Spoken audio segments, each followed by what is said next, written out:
Hello. Okay, so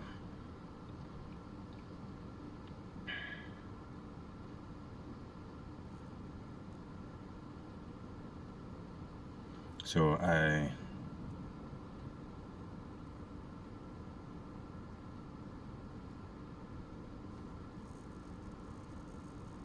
was in a phase there where, like I explained in the previous video, um,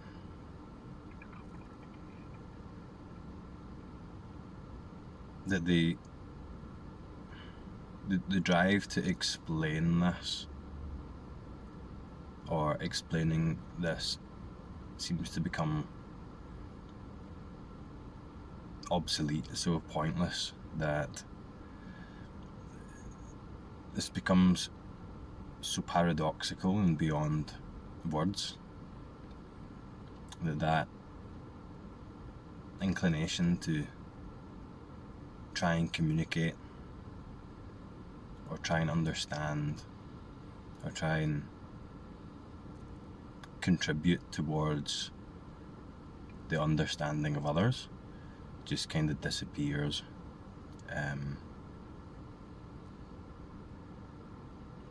And so I found some notes that I wrote a while back, kind of like a journal, kind of describing the experience and the shift in perception, and I thought it might be useful to some people to read it.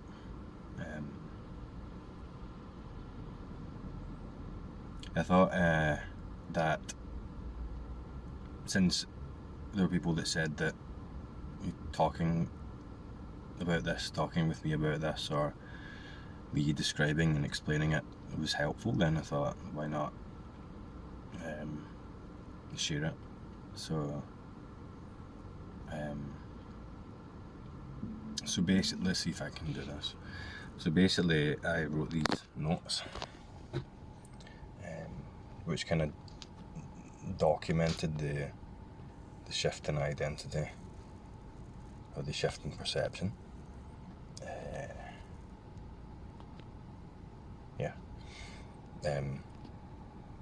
And it's phrased in the context of I, or me, or self, to an extent, but that's just a manner of speaking.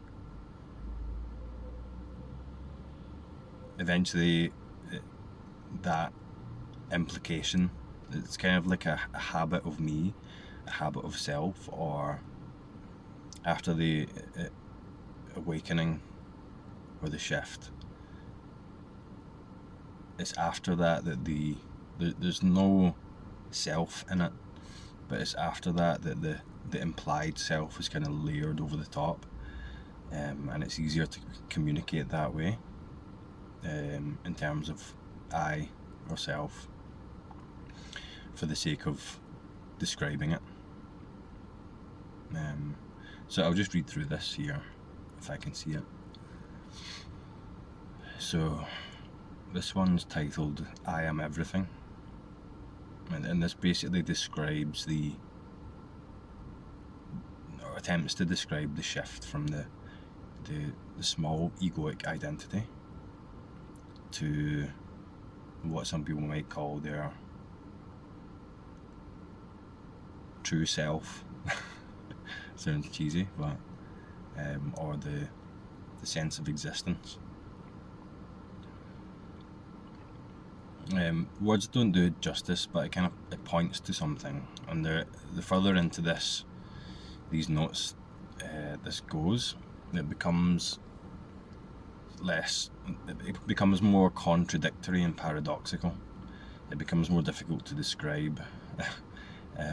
So it's like a set of contradictory statements that kind of come together and cancel each other out, and what they're pointing at is what still remains once the words cancel themselves out, or the thoughts cancel themselves out. So anyway, I'll read this. This one's titled I Am Everything. Who am I? What am I? Why am I here? What is this? I seem to exist. Does this end? This mystery haunts me. I avoid it. I pretend to know. There is something missing. I am not complete. This question can be answered. I am one among many. I am separate. I am small. I am here inside the vast out there. Something knows I cannot end. I fear the end. So these existential questions about the nature of reality that drive towards the something that's missing, that drive towards awakening, that appears out of nowhere. This question has no answer. I talk to myself and I listen. This question is mine. I am the question and the answer. There is no question. If there is no question, why do I feel I need to know? Behind this, I am silent. The silence just is. It seems to know itself. I am the silence.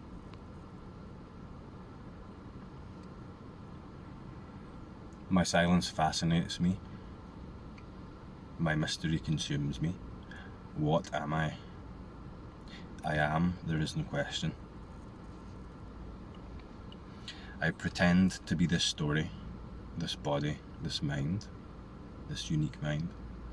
I pretend to be one among many. I pretend to be separate.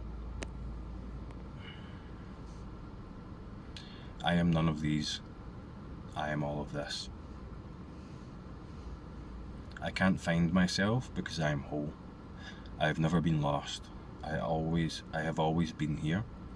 I always am.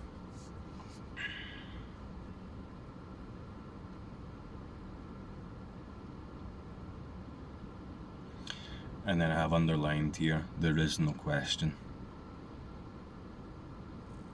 So there's a shift away from the movement towards conceptual understanding and a shift towards the feeling of it, or the experience, or the direct knowing. I exist where I am, which is everywhere and nowhere. I am the silent presence in which all experience and reality appears. I am and have always been infinitely transcending and including the story of time. I have no form, but form appears within me. I am all form, therefore formless. Nothing exists outside of me. I have no outside. I am the silently existing awareness which allows all experience. Nothing is denied, nothing excluded. Everything appearing within me and as me need not be understood as I know myself infinitely without effort. I know nothing and everything simultaneously. Whatever is so is known already.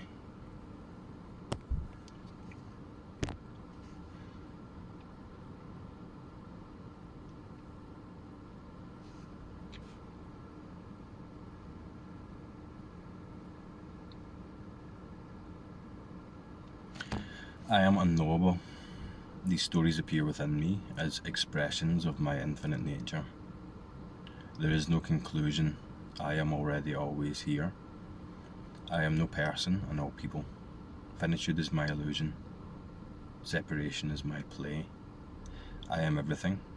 Everything is me. I am nothing. I never was. I am. So that was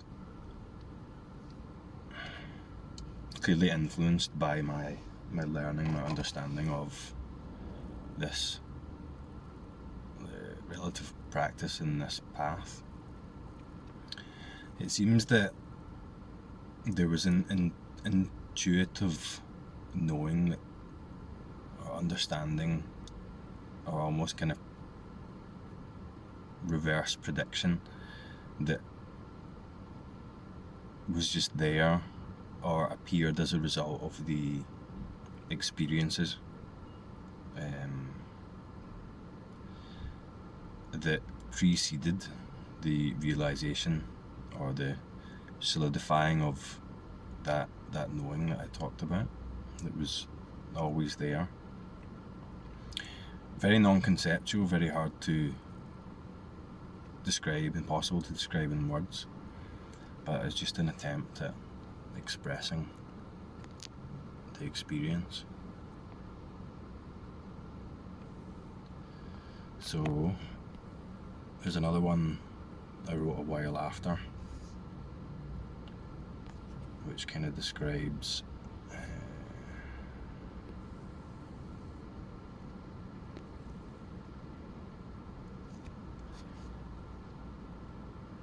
the experience of reality. What is the title. Experience happens. Experience just is. I look at myself. I look inside myself. This body looks at the world. This world looks at the body. I am the world.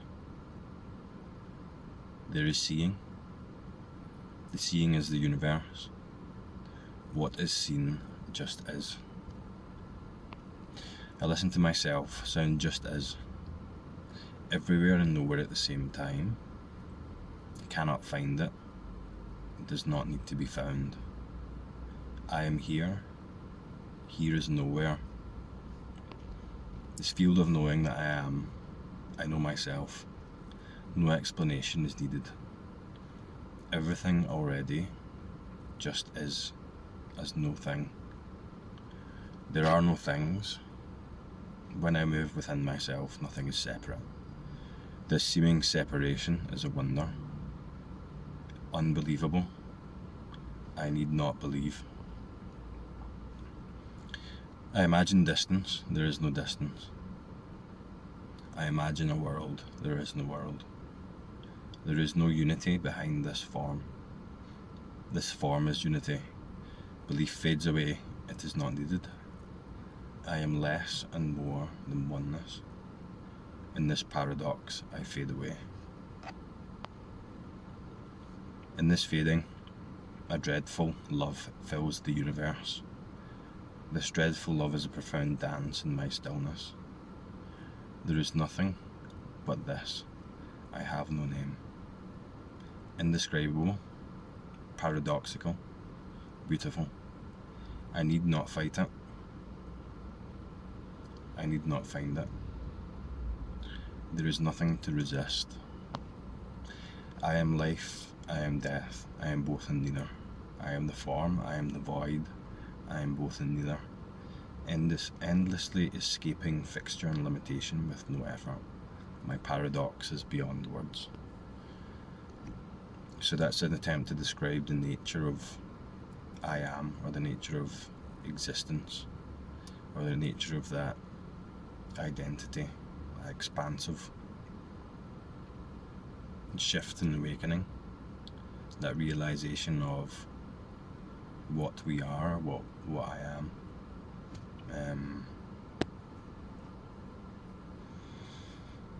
So I don't know if that would be helpful to some people.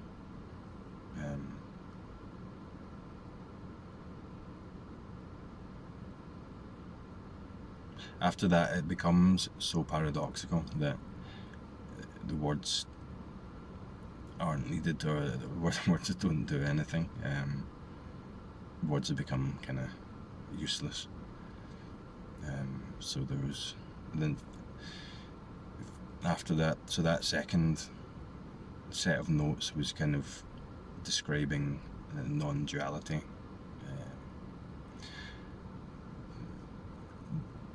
the direct experience of non-duality.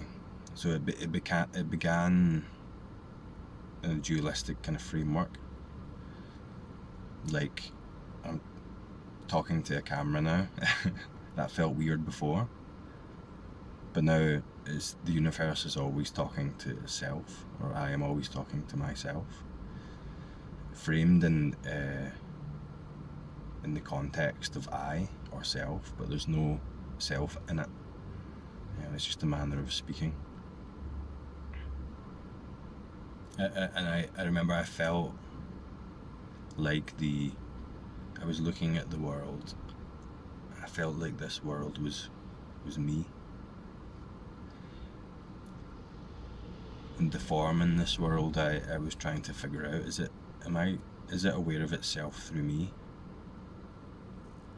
Am I looking at that, or is that looking at me? Or is it both, or neither? I felt like the world was communicating with this body, which it is, I suppose.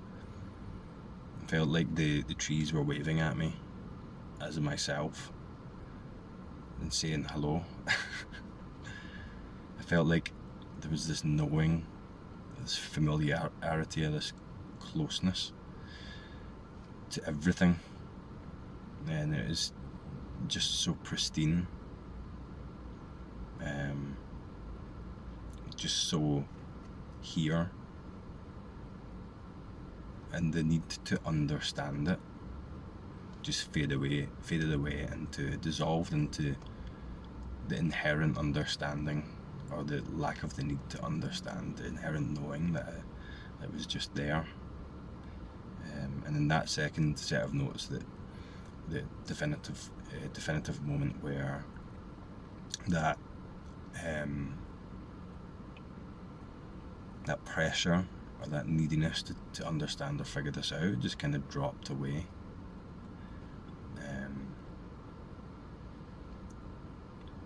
And was replaced by the wonder of it, the experience. So in that first set of notes, it was a very expansive shift out of the person, out of the dream, into what felt like a more concrete yet elusive reality. And then in that second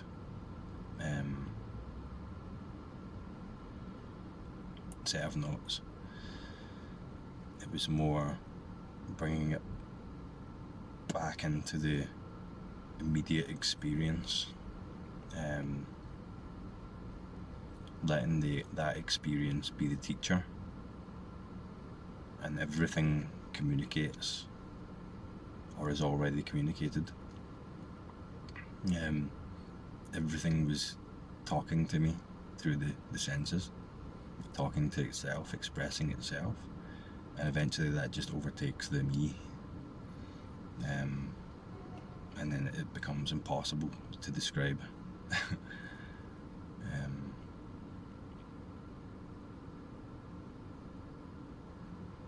Yeah, I found it helpful to listen to other people's descriptions of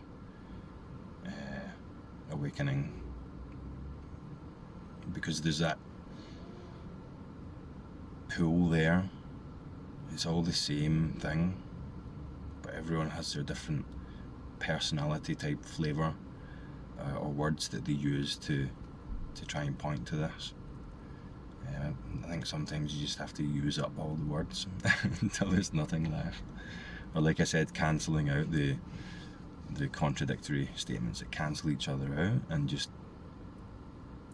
the mind is just dumbfounded, and all that's left is what is. Anyway, that'll do for now.